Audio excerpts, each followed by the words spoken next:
Olá, estamos começando mais uma entrevista coletiva aqui na sua TV Assembleia. Para nós é uma honra estarmos aqui mais uma vez. O tema da edição deste programa vai ser a astronomia na visão criacionista. Para falar sobre esse assunto, nós convidamos o astrônomo amador Eduardo Baldassi. Conosco também o jornalista Narbal Guerreiro. Prazer recebê-los aqui. Prazer também estar aqui.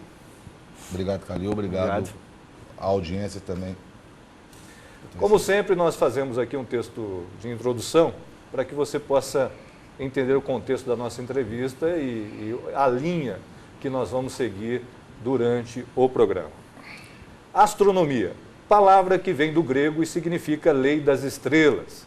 É uma ciência natural que estuda os corpos celestes, como estrelas, planetas, cometas, nebulosas, aglomerados de estrelas, galáxias e fenômenos que se originam fora da atmosfera da Terra.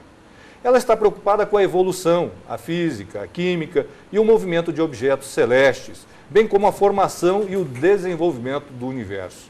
Por isso, é considerada uma ciência generalista, já que depende de vários ramos do conhecimento. A astronomia é uma das mais antigas ciências. As primeiras civilizações, como os babilônios, gregos, chineses, indianos, iranianos e maias, já realizavam observações metódicas do céu noturno. A astronomia não deve ser confundida com astrologia, sistema de crença que afirma que os assuntos humanos estão correlacionados com as posições dos objetos celestes. Embora os dois campos compartilhem uma origem comum, atualmente eles já estão totalmente distintos. O centro de todo o estudo e conhecimento da astronomia, enquanto ciência natural, defende através da cosmologia que o surgimento do universo se deu pela teoria conhecida como Big Bang, ou a grande explosão. Bem, mas a astronomia, em que pese ser considerada uma ciência natural, também é objeto de estudo dos criacionistas, que defendem que a humanidade, a vida, a Terra e o universo são a criação de um agente sobrenatural. Contudo, ao contrário do que muitos acreditam, o criacionismo não contrapõe a ciência, mas a utiliza como ferramenta para fundamentar ainda mais a existência de Deus. Para os criacionistas, o Big Bang e o Gênesis não são contraditórios, e sim caminhos diferentes da eterna busca humana pelo conhecimento e pela verdade. Há quem afirme, inclusive, que homens como Galileu, Newton, Pascal, Mendel, Nicolau Copérnico, Kepler e Isaac Newton, aos quais a ciência deve muito, eram criacionistas bíblicos. E essa é a pergunta que eu faço aqui para o nosso convidado. Essa informação procede? Procede, embora muitos céticos e ateus procurem desmenti-la, o próprio Isaac Newton, o último citado da sua lista, ele era também teólogo. Ele disse que era impossível compreender o universo sem focar na pessoa do Criador, de Deus. O importante a gente sempre falar sobre isso é que quando a gente fala o nome Deus, a gente fecha muito em cima do cristianismo. Mas a noção de um design inteligente, de um Criador, independente do nome, é comum em muitas religiões ao redor do mundo. E muitos cientistas defenderam isso. Por quê? Porque a astronomia, ela traz à baila uma pergunta, né? De onde nós viemos e para onde nós iremos. E isso tem muito a ver com filosofia e também com aquilo que a Bíblia nos mostra, né? Da onde começamos e aonde terminaremos. Os criacionistas, inclusive, defendem que seria impossível que o universo, como você disse, nesse desenho perfeito, tivesse dado vida ou surgido de um caos. Né? Sim. Os criacionistas, e é importante dizer que para nós que acreditamos na Bíblia e no criacionismo, não é uma teoria. Evolucionismo, sim, é teoria. Para nós, é uma verdade. E quando a gente vai olhar para que tudo que a gente conhece no universo teve um início, um meio e um fim. Se nós temos um relógio, é porque alguém fabricou o relógio. Então, é a questão da causa e efeito. Então, se nós temos o universo, ele não pode ter surgido do nada.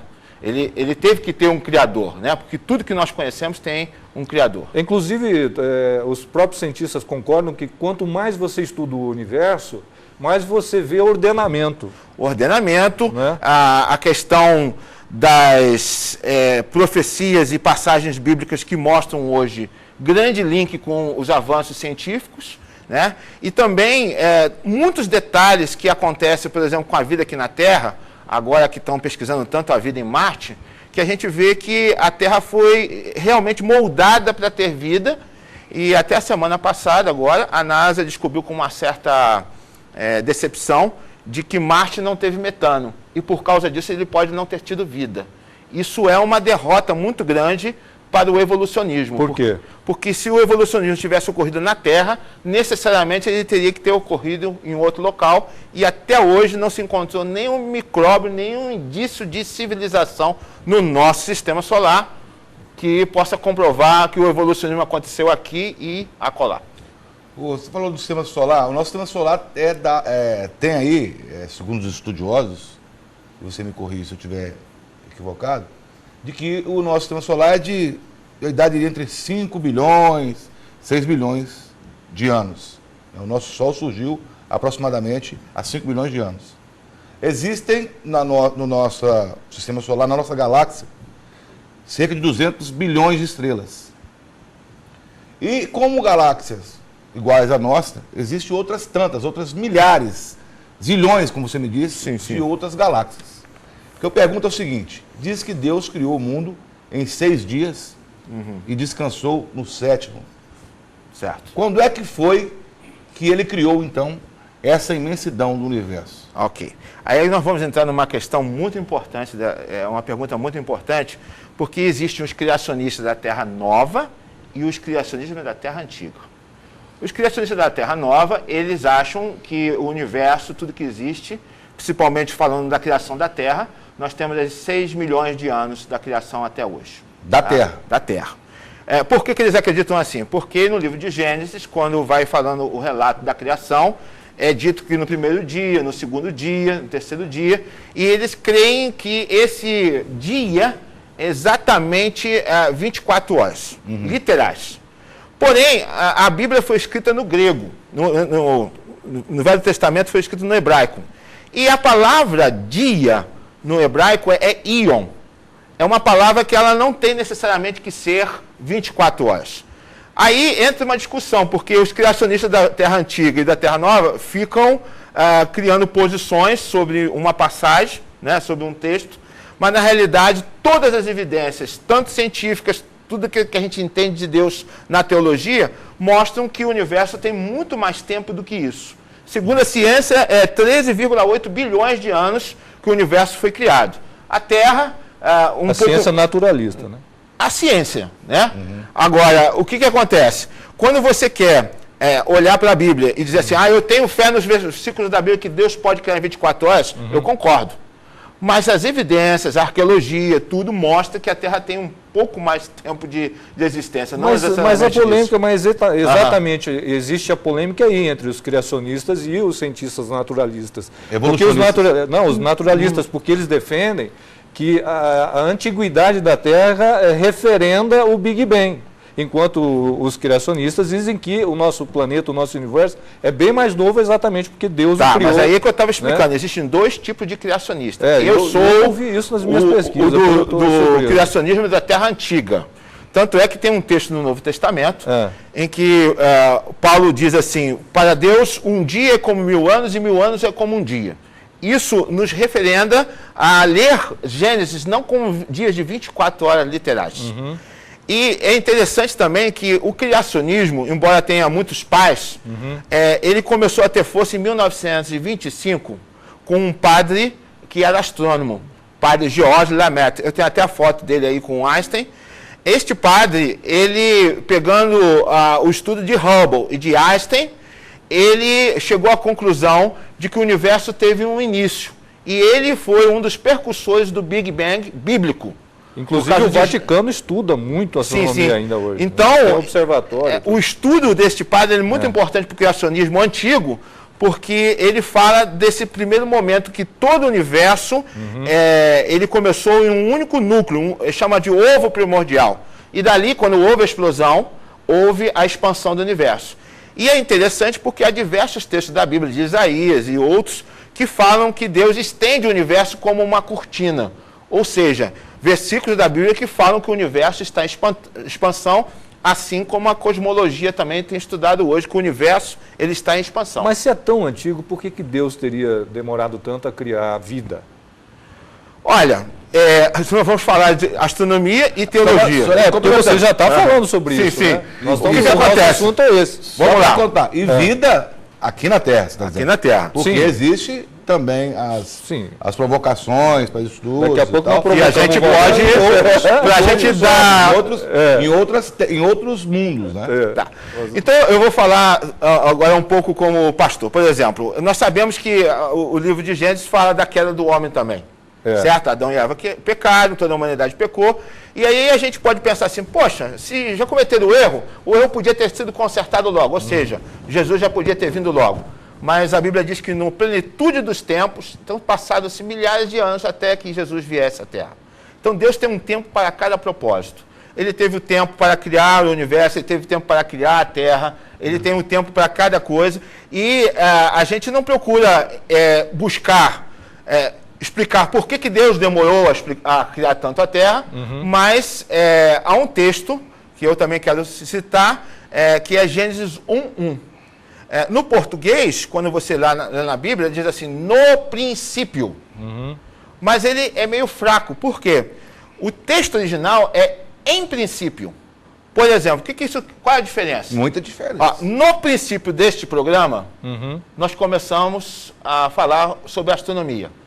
Em princípio, esse programa é para falar sobre astronomia e Bíblia. Sim. Então, no princípio, dá a noção de que quando tudo começou a Terra. Mas, em princípio, no hebraico, diz que houve um início e depois a Terra foi criada. Agora, já que a gente está aqui meio que misturando, mas faz parte é a defesa do criacionismo também, né? Como é que você consegue equilibrar essa questão da religião com a ciência? No seu caso, que deve ser o caso de vários cientistas criacionistas. Né? O criacionismo bíblico hoje é muito forte nos Estados Unidos. Há diversos cientistas, astrônomos. E a questão, tudo começou assim. Eu tenho um grande carinho, amor pela astronomia e comecei a ler a Bíblia não como um livro religioso. Eu comecei a ler a Bíblia procurando textos que tinham alguma coisa a ver com o espaço. Que foi o que aconteceu com os cientistas que nós citamos aqui. Sim, E aí, especialmente no livro de Apocalipse, eu vi certos relatos sobre coisas que já aconteceram e profecias que hoje são máximas da ciência.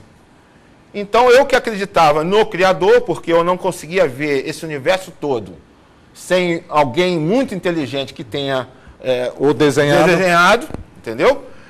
Fui e quando eu vi aqueles textos, eu falei assim, opa, este livro aqui não é isso que as pessoas dizem, porque o que naturalmente as pessoas dizem é que a Bíblia, por ser um livro escrito por homem, aceita tudo. E aí, com essa curiosidade, eu fui conhecendo e cheguei à conclusão que todo cristão chega, que o mundo um dia vai ter o fim e que você precisa estar preparado, e aí tem a questão da fé em Jesus Cristo e tudo. Então, hoje, que já se fazem 31 anos que a gente tem esse vínculo religião de fé, eu não vejo separação e não vejo conflito. O que aconteceu é que na Idade Média, a Igreja Católica, detentora do conhecimento, perseguiu muitos cientistas, inclusive Galileu.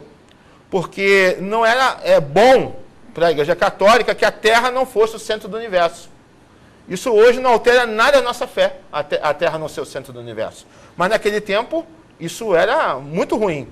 Então houve essa perseguição. E aí, como tem uma lei da física que diz que a toda ação corresponde uma reação de igual modo de sentido contrário, o que aconteceu? A ciência começou a perseguir a fé, com o nascimento do evolucionismo. Entendeu? Deus não existe, tudo que está na Bíblia é mentira, aí tem o agnosticismo, tem o ceticismo, todas essas questões. Mas essa questão de perseguir, é bom de deixar claro o seguinte, o que se concebe desse período era aquela questão dogmática, aquela coisa estabelecida, em que ninguém podia perguntar. Sim. Perguntar ofende, né? E eles foram buscar respostas para aquelas dúvidas que não eram poucas naquela época. E não tinha os mecanismos que nós temos hoje. Nós estamos falando também de um passado não tão distante. 1500, 1300. 1700, né? alguma coisa. Se a gente for levar em consideração os 5 milhões de anos da existência de vida na Terra, é recente que nós estamos falando aqui. Então, esses cientistas começaram a pesquisar, e uma pergunta que eu te faço também, de onde qual é a fonte em que eles foram beber, ou qual foi a intuição que operou nesses, vamos dizer assim, nesses iluminados, nesses cientistas, para descobertas que até hoje a ciência não contesta. A questão do nosso sistema solar foi naquela época com aparelhos ainda precários, rudimentares. A questão da mudança, que o homem era centro do universo, depois a Terra era centro do universo, e foi desmistificado tudo isso. Então, quer dizer, tem uma série de perguntas que hoje nós ainda questionamos, não sabemos, imagina naquela época. E esses homens foram aqueles primeiros a se arriscarem a perguntar. O que eu não concordo é que essas perguntas ou esse posicionamento seja um posicionamento radical a ponto de dizer que houve perseguição à palavra ou à Bíblia ou à religião. Houve uma discordância naquilo que é óbvio, até porque eles conseguiram provar as teses que colocavam naquela época. Inclusive hoje, muito pouco foi contestado ou provado o contrário. Tá, mas aí nós estamos falando de duas situações. Existiam os cientistas antes dessa grande perseguição, porque houve, até hoje. Por exemplo, a gente vai depois disponibilizar esse programa aqui no Facebook, muitas pessoas vão criticar, porque até hoje eles têm esse ceticismo. O que aconteceu no passado com os cientistas do passado que fizeram grandes e importantes descobertas, essa sede do ser humano de saber de onde nós viemos, para onde nós iremos, essa gana que existe até hoje. Exatamente. Tá? Então, Galileu, ele não perseguiu ninguém. Galileu simplesmente fez as conclusões dele, Isaac Newton, grandes contribuições contestaram, para a ciência. exato. Quando começa a haver esse retrocesso, que eu digo, foi quando começou a postular que o homem não veio de Deus e veio, então, de um micróbio, de um macaco, sim, de todas essas estou coisas. entendendo. Então, houve essa questão. Agora, se a gente for olhar cientistas sérios, por exemplo, Einstein, muitas pessoas dizem que ele era um ateu, mas não era, ele era judeu. Não existe judeu ateu.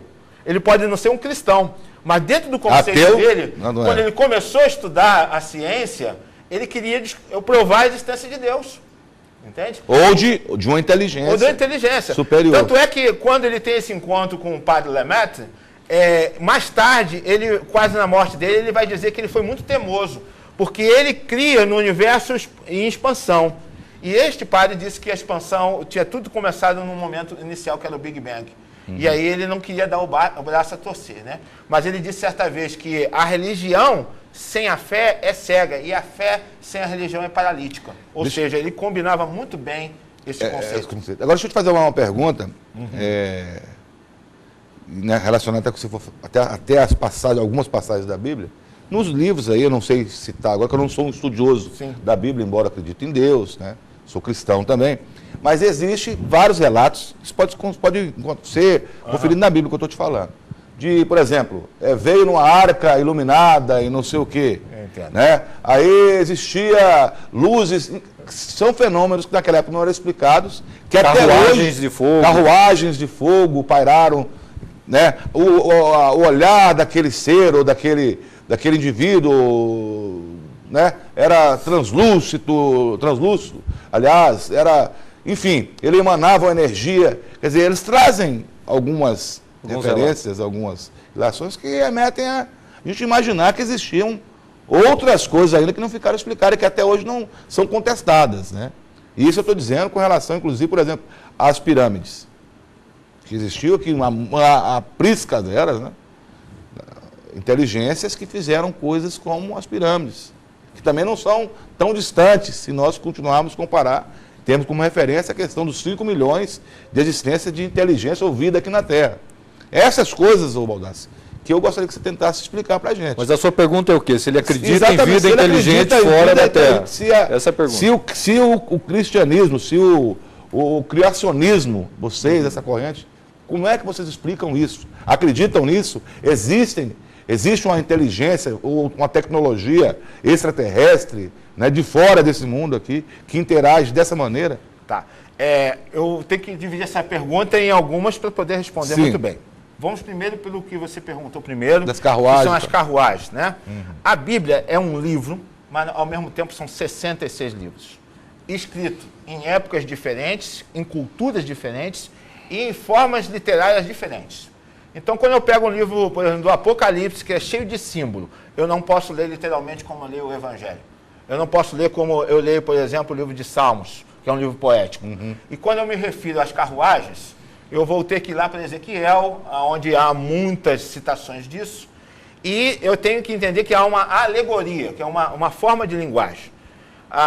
Cientistas já escreveram livros como Os Astronautas de Yahvé, Eram deuses dos Os Deuses astronautas? dos Astronautas, e mais recentemente há um livro que diz que Jesus é o motorista, o piloto de um disco voador que vai vir até a Terra para abduzir todo mundo e levar embora, né? Então, eu conheço essas literaturas e eles fazem muitas menções nestes textos. Programas de televisão a cabo fazem muita menção nesses textos.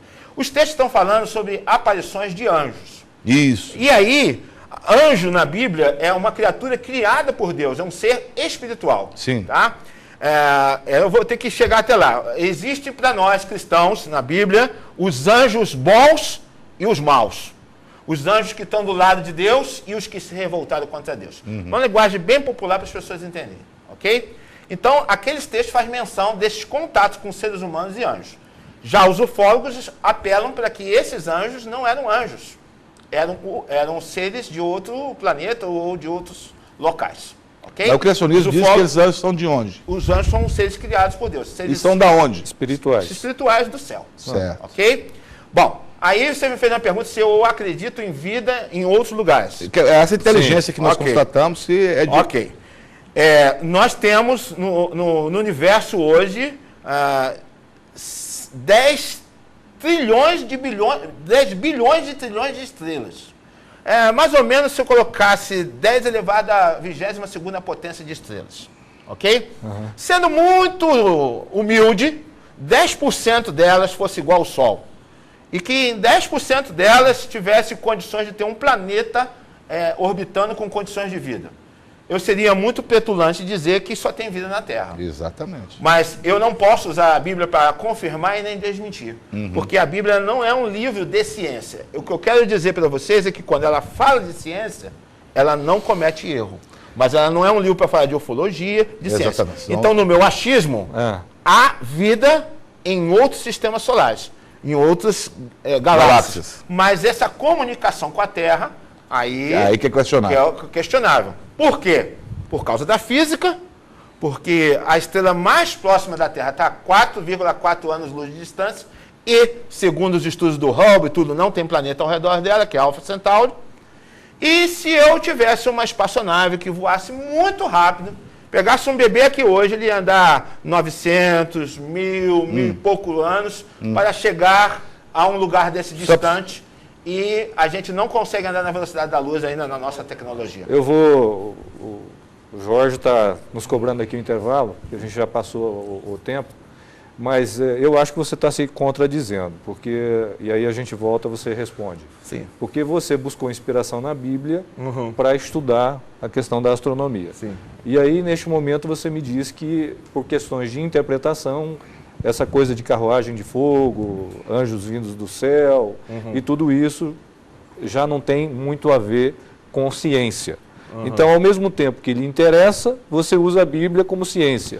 Em um outro momento, você diz que não. Aí já é uma questão de interpretação, de época, de período. Então, isso é um pouco contraditório. Mas você fala sobre isso daqui a pouquinho, depois do intervalo.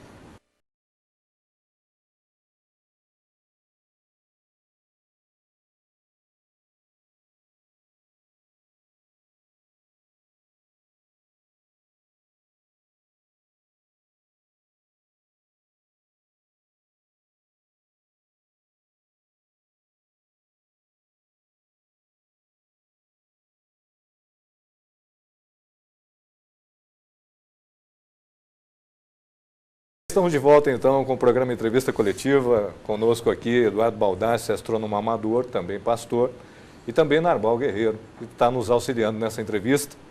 O assunto principal é a astronomia na visão criacionista. E nós tínhamos colocado, antes de chamar o intervalo, o que eu entendi como contradição do Baldassi com relação à Bíblia, porque ele se interessou pela astronomia buscando na Bíblia a sua inspiração. E o Narbal colocou a pergunta sobre a questão das carruagens de fogo, os anjos vindos do céu e outros relatos na Bíblia que dão a entender que vida inteligente que teria visitado o nosso planeta. Você não se contradiz quando diz que é uma questão de interpretação, enquanto outros pontos da Bíblia te dizem que há ciência na Bíblia? Ok. Talvez o erro tenha sido meu, de logo no início do programa, não explicar uma coisa. A Bíblia não é um livro de ciência, não é um livro de arqueologia, não é um livro de ufologia. Porém, quando nós vamos olhar a ciência, o que a Bíblia diz, não vai encontrar contradição. Para nós, teólogos, a Bíblia é a palavra de Deus. Mas não foi um livro escrito para falar de ciência. Foi falar do homem e do plano de Deus aqui para a Terra. Então, quando ele me perguntou sobre anjos, porque eu sou teólogo e gosto de astronomia, então misturou as estações e eu estou explicando para ele a questão dos anjos. Mas eu não terminei ainda. Eu falei, olha, eu acredito em vida lá. E o que é isso que as pessoas veem? O que é isso que as multidões relatam? É isso que eu ia te perguntar. O que é isso que as pessoas filmam e falam? Bom, há 2 anos atrás eu estive na Califórnia para buscar um telescópio que eu ganhei e eu tive o prazer de conhecer um astrônomo pastor, só que astrônomo profissional. E eu fui até o lugar onde ele estava dando a palestra e fiz uma pergunta. O que eram os discos voadores? Eu tinha uma teoria, era uma teoria minha. E ele, muito sabiamente, ele linkou a visão de OVNIs a lugares com frequência de esoterismo, lugares de apelos esotéricos. Então, para aquele cientista, e é uma teoria que eu também acredito, eles são, as pessoas não estão mentindo, mas não estão vendo seres de outros planetas. Eles estão vendo o quê? Estão vendo os anjos do outro lado, os anjos negativos. Deixa eu te falar. Os anjos maus, os demônios, como os teólogos chamam. É por isso que eu perguntei para ele agora há pouco como é que ele consegue equilibrar essa questão da ciência com a religião. Porque ele vive, parece que você vive uma confusão. Não vive. Né? Não, parece uma confusão, porque como é que você consegue aliar? Agora, uma hora você é cientista, outra hora você é religioso. É porque a gente faz separação do que é ciência, do que é de Deus, do que não é de Deus, mas nós vivemos num conjunto no universo. A gente não pode ficar separando. Isso aqui, por exemplo, se nós falamos do efeito estufa na Terra, é um problema científico da Terra, mas está previsto na Bíblia acontecer. Agora, então você não pode linkar. Como outras revelações. Sim. Agora, e muitas delas muito precisas. Quem é que ditou? Agora, você diz que são anjos decaídos. Sim. A questão que você me falou é o seguinte: você acredita em. Você falou que acredita lá longe. Em vida lá longe. Lá longe, e seria para eles vir aqui quase que impossível. E Deus não permitiria porque eles iam Mas como é que o homem chegou aí à Lua? Nós ali na esquina. Não, é ali na esquina. Para uma inteligência, para uma tecnologia tão comezinha, tão primitiva como a nossa, estou indo me remetendo em referência aos 5 milhões de anos que existia a vida na Terra, como você mesmo falou. Dentro da sua colocação, inclusive. Então, se nós ainda estamos engatinhando, literalmente, porque nós começamos a aprender a andar como bípedes, recentemente nós andávamos, segundo a teoria evolucionista, como os macacos, né? Então, é muito primário, muito primitiva as nossas tecnologias. Se formos comparar com esses bilhões de anos de outros planetas, e o homem conseguia chegar à Lua. E outra coisa, e o porquê parou de ir essas missões tripuladas num programa americano e russo e de outras nações, como a Apollo, né? A missão Apollo, foram várias missões, e que parou. E parou por quê? O homem desistiu simplesmente, viu alguma coisa na Lua, e por que não esses seres também, ou se existe uma inteligência superior à nossa, que deve existir, como existem também outros inferiores, porque se é superiores à nossa, não poderiam ter vindo até aqui. É porque, que leva... dentro do que nós conhecemos hoje, na física, essas viagens são impossíveis. Viagens com que nós temos, com o que nós temos hoje de ferramentas. E de acordo com o que Einstein disse, que a matéria quando ela chega a uma certa velocidade, ela se transforma em energia. Ou seja, ele não pode retroceder isso. Mas vamos lá. Vamos falar um pouco de Bíblia também. Como é que um escritor do Velho Testamento poderia, no tempo que não existia nem gaivota, nem pipa dessas que a gente faz hoje de papel, poderia prever que o homem ia para a viagem espacial? Então nós temos um profeta na Bíblia, Obadias, que diz que ainda que o homem ponha o ninho entre as estrelas como a águia, Deus ia chamá-lo de volta para a Terra. E, curiosamente, a primeira nave que pousou na Lua, a Apolo 11, chamava Águia. Águia. O símbolo a NASA tem o simbolismo dos americanos. A Águia. Mas Obadias, que viveu numa época onde não havia nenhum tipo de conhecimento, ele previu que o homem ia ter essa vontade de pesquisar, ou de conquistar as estrelas. Por que a humanidade sabe disso? Porque os cientistas, mesmo os que não acreditam em Deus, sabem que o nosso planeta ele está em dias contados. Ou nós vamos destruir o planeta com a poluição, com as queimadas, ou nós vamos ter aí um cometa que vai se chocar com a Terra, ou vamos ter alguma explosão solar que possa dizimar a vida aqui na Terra. Então, a ciência quer habitar ou a Lua ou Marte. Mas tem que ter condições mínimas de produzir a vida. Na Lua não foi encontrado água que pudesse criar uma colônia lá. Então se abortou, o dinheiro era muito gasto à toa, vamos dizer, não estava trazendo nenhum benefício, para se tentar Marte. Tanto é que nós estamos vivendo agora, isso não é boato, é fato, diversas tentativas de fazerem viagens tripuladas para Marte, a pesquisa na internet, listas de chamada para quem quer só a viagem de ida. Todas essas coisas estão acontecendo agora, porque a ciência quer isso, né? Você estava falando em Bíblia, o Narbal citou alguns relatos bíblicos, e eu quero citar um outro aqui, que eu achei interessante, que eu até já te adiantei antes do programa, que está no livro de Jó. E aí você me diz a sua interpretação com relação a isso. Diz o seguinte: onde estavas tu quando eu fundava a terra? Responde-me, se tens sabedoria para isso. Sabes quem lhe determinou as dimensões e quem lhe fez o plano? Sobre o que estão apoiadas as suas bases e quem foi que assentou a sua pedra fundamental? E aí a parte interessante. Quando as estrelas produziam harmonias, juntamente todos os anjos gritavam de alegria. Sim.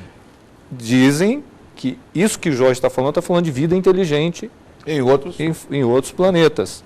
E que Deus, quando estava fazendo a Terra, as estrelas desenhavam, deve ser o universo. Né? O universo se desenhava. Jó está falando aí... Qual que é a interpretação? Tá. Diz que esse Jó tem uma paciência, né? Paciência. Nem tanto, mas vamos lá. Jó, ele está falando aí, e ele cita diversas outras passagens com textos bíblicos, com textos astronômicos. Uma vez ele pergunta assim: quem poderá juntar a delícia das 7 estrelas ou soltar os cordões de óleo? Ele usava muito essa retórica de fazer a pergunta. Certo. Tá? Para uma curiosidade, Jó foi o primeiro livro da Bíblia a ser escrito, porque os livros não estão na ordem cronológica. Certo. Tá? Ele está falando aí de Deus criando o universo, criando a Terra, juntamente naquela época com os anjos.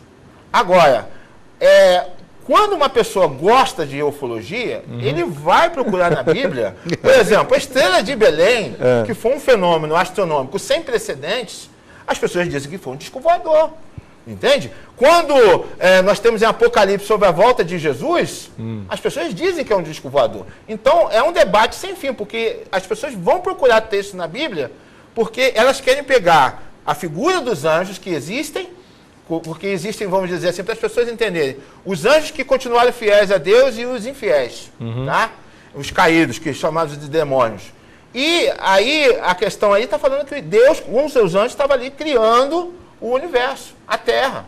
Então não tem Eu não entendo citação. você. Por que é mais fácil acreditar em anjos, que a gente não enxerga, do que acreditar em seres inteligentes que nos visitam? É isso que eu não entendo. E que temos aí por que é tão simples? Para mim, seria mais difícil acreditar em anjo do que em seres inteligentes que nos visitam. Porque está a questão da fé. E outra coisa, Os anjos são citados em praticamente todos os textos da Bíblia, todos os Mas não livros podem da ser Bíblia. seres inteligentes? E não há, E não anjos? até hoje, o dia que descer um disco voador, na hora que você estiver transmitindo um jogo do misto, e no Operário, ou outro canal de televisão, aí eu vou acreditar. Porque até hoje não existiu nenhum teólogo, padre, pastor, astrônomo, profissional ou amador que tenha visto um disco voador. Tá, e esse as pessoas que veem as coisas, Mas, peraí, elas confundem Vênus, uma estrela peraí, brilhante deixa e eu, tal. me permite, Calil.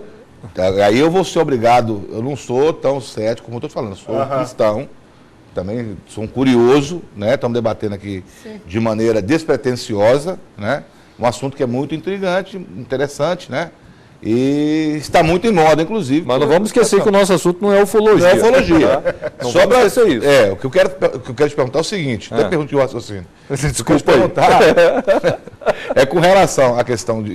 não sou tão certo assim. Agora, como é que a gente explica, por exemplo, as operações que hoje, inclusive os Estados Unidos tinha uma área chamada Área 51, agora estão admitindo que existe. Negaram quando puderam. O Brasil também, a Força Aérea Brasileira... Operação Prato. A Operação Prato foi com registros, e aqueles caras podiam estar um batalhão inteiro louco.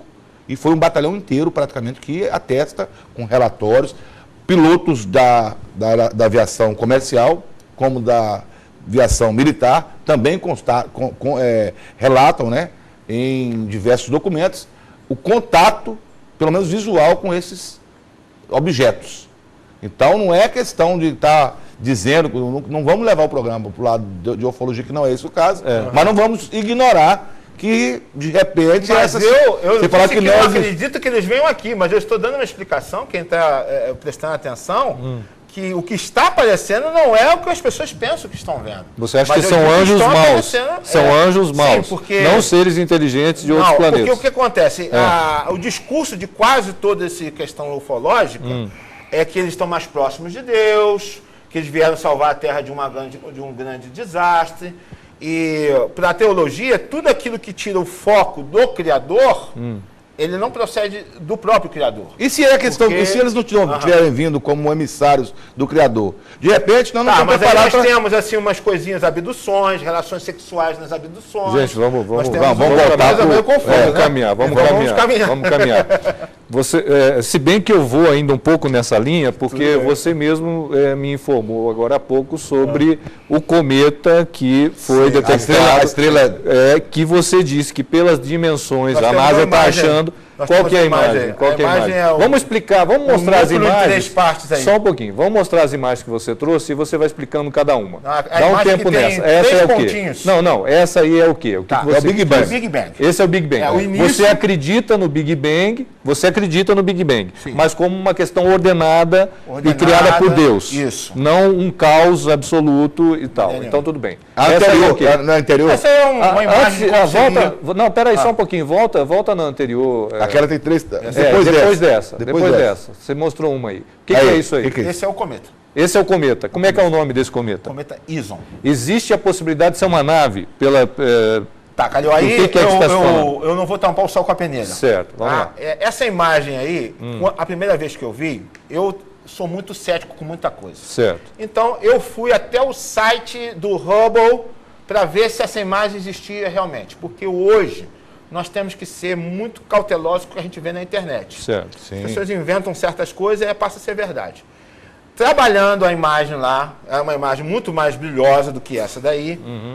Tirando o ganho de luz, se chega nesta imagem. Certo. Tá? Isso chama-se anomalia.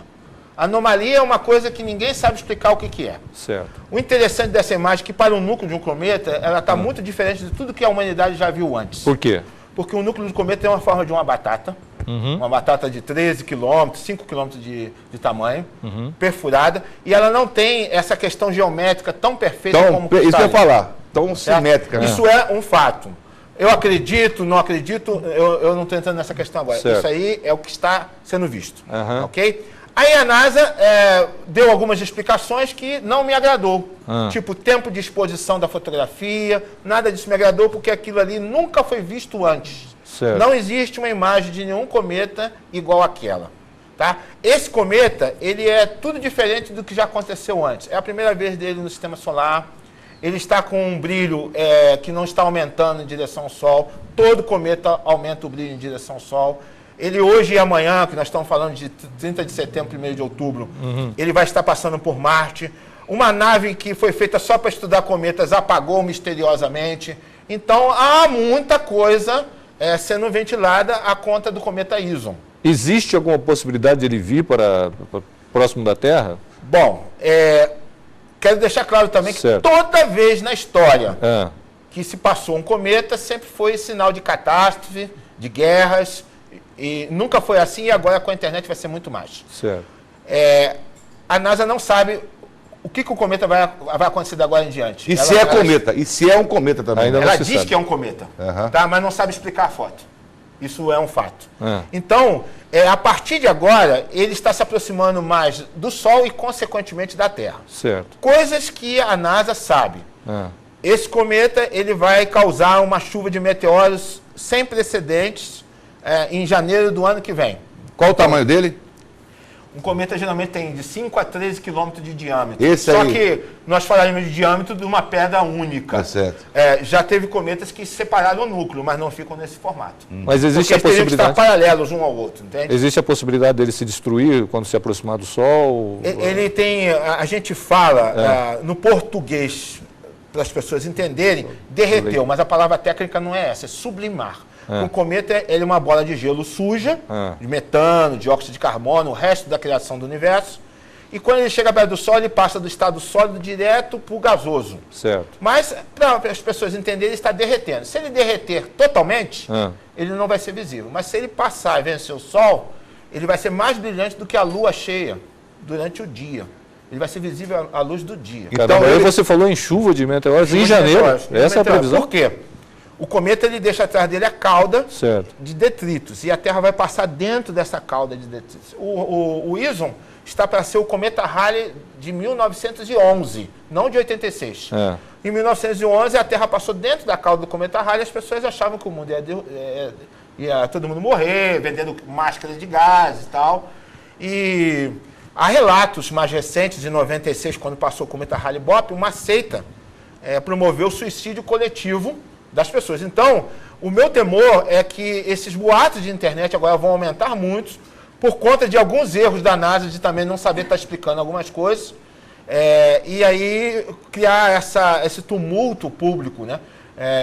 Eu pesquisando para o programa, eu descobri que isso está muito maior do que eu pensava, né? As pessoas estão acreditando muito de que o cometa não é um cometa, que é Nibiru, é o planeta X e outras coisas mais. Eu podia pedir você pedir no Bill para colocar novamente a imagem, que eu vou te fazer uma outra pergunta, Baldassi. Sim.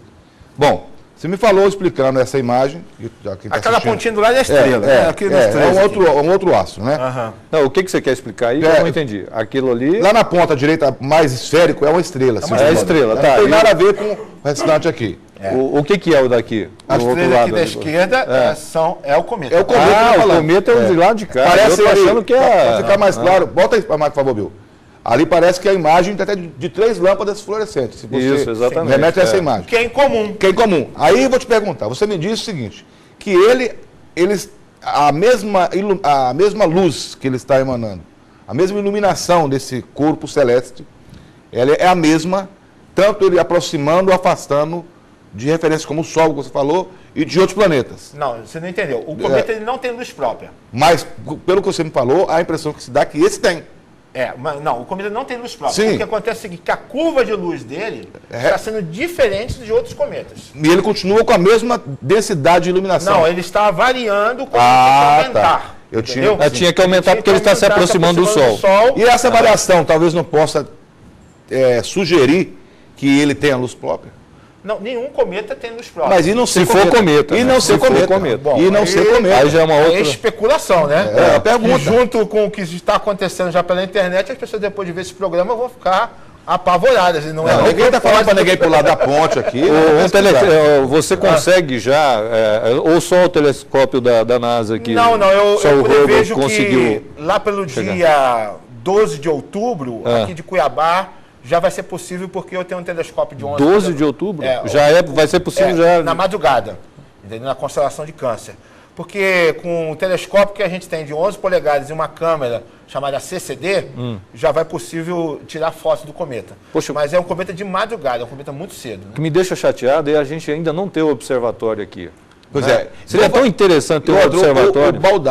O Baldassi, o Eduardo, é um dos primeiros, acho que até foi o precursor dessa luta, por buscar a facilitar para a comunidade acadêmica, para os estudantes, para a comunidade em geral, o acesso a informações astronômicas. Nós estamos falando aqui, até colocando algumas questões, pode parecer, como se diz, é um assunto sério. Para muitos pode ser loucura a questão da astronomia, como você falou, questão de vida inteligente, ufologia, misturando tudo isso com a religião. Mas o Baldassi tem, Calil, um trabalho voltado para isso, conseguiu esse telescópio, onde ele costuma fazer os estudos desses corpos celestes, né? Teve recentemente nos Estados Unidos. Era até bom ele falar a respeito disso aí, porque é uma falha muito grande, uma carência muito grande que nós temos aqui, né? De não possuir um observatório para estudos mais precisos sobre esses assuntos. Esse trabalho de astronomia já tem 31 anos. Mas porque as pessoas acham que é coisa de quem não tem o que fazer, ficar olhando para o céu, eu resolvi dar um tom nele meio social, né? Então, hoje, quando a gente quer falar de astronomia, a gente não está pensando só em olhar para as estrelas. Estamos pensando, se no caso de Cuiabá tem um observatório, é turismo para a Copa do Mundo. É uma das 12 capitais que não tem nada, a única, que não tem nada na área da astronomia. Né? Turismo, educação, ciência, tecnologia, todas essas coisas. Além de que a nossa juventude hoje está muito no videogame, né? No funk, nos bailes, e não tem mais uma concepção do lugar dele no universo. Por exemplo, quando a gente olha agora para o Sol com o telescópio novo que eu trouxe, a gente tem consciência do ciclo solar, né? Que é uma coisa que pode afetar a Terra a qualquer momento. Por exemplo, nós podemos ter um blackout de informação, de tecnologia, porque um satélite lá em cima desligando, nós vamos ter o caos aqui na Terra. Mas a gente parece que vive muito a nossa vidinha de Brasil, de Cuiabá, e se esquece que o universo está lá em cima funcionando e alterando o nosso viver aqui. Interagindo com a gente. Então a astronomia hoje é muito mais, para mim, isso. E esse sonho a gente teve, vocês me conhecem há algum tempo, Calil, da rádio, né? Durante 8 anos. Só que chegou um tempo que a gente falou assim, a Copa está chegando, não dá mais tempo para esperar. Então arregaçamos as mangas e estamos lutando, os equipamentos estão em Cuiabá. Agora, faltaria uma iniciativa, que eu acredito mais na iniciativa privada do que na pública, embora um observatório é R$200 mil. É isso que eu fiquei espantado. Você falou em 200 mil para montar um observatório. Agora, vocês imaginam um observatório ali, Chapada, o próximo Chapada, que segundo você seria o local mais adequado para ou um até observatório. mesmo a estação. Mas seria tão interessante isso, né? Porque tem estados do Brasil que lucram muito com A minha esperança é que na última viagem que eu fiz, voltei a semana passada dos Estados Unidos, eu dei uma palestra no Rotary Club dos Estados Unidos, em Boca Raton. E eles estão muito interessados em juntar um ônibus que tem lan house dentro, com a ideia do telescópio dentro do ônibus, junto com os computadores. Mas vai depender de uma parceria do Rotary Internacional com o Rotary de Cuiabá, que já está super simpático a ideia, e deixamos bons exemplos.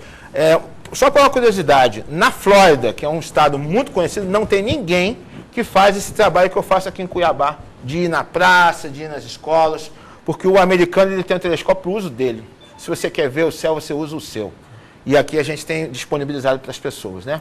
Agora, voltando, juntando esse projeto com o cometa, eu prevejo que o cometa vai ser realmente um espetáculo. Então, aí, outubro, novembro, dezembro, vai ser a febre do cometa. E a gente precisava, eu quero usar esse programa, com a sua licença, de falar com algum empresário, com alguém que tem um sítio, uma fazenda, que pudesse entrar em contato conosco.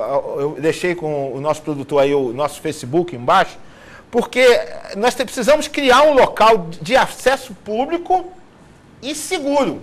Porque em 86, quando eu usei o meu cometa para ver o cometa Halley, maconheiros foram lá e quebraram o meu telescópio. Então, dessa vez, a gente não pode ter absurdo. Porque é um negócio que tem que ver no escuro, num lugar afastado da cidade, com certa segurança, né? Então, hoje a gente tem os equipamentos, precisa que se faça isso, né?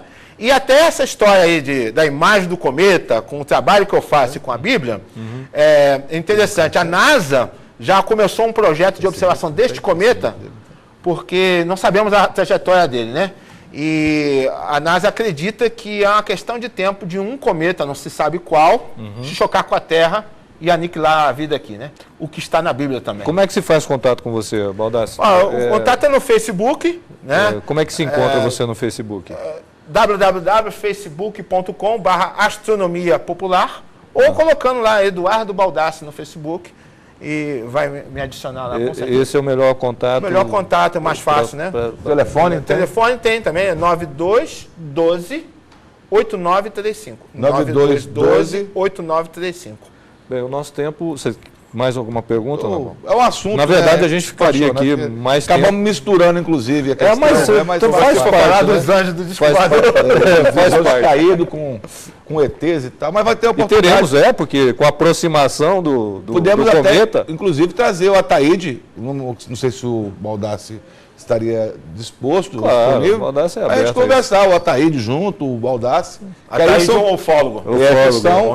São pessoas que têm um conhecimento. Nós temos que falar sobre Nova Brasilândia, né?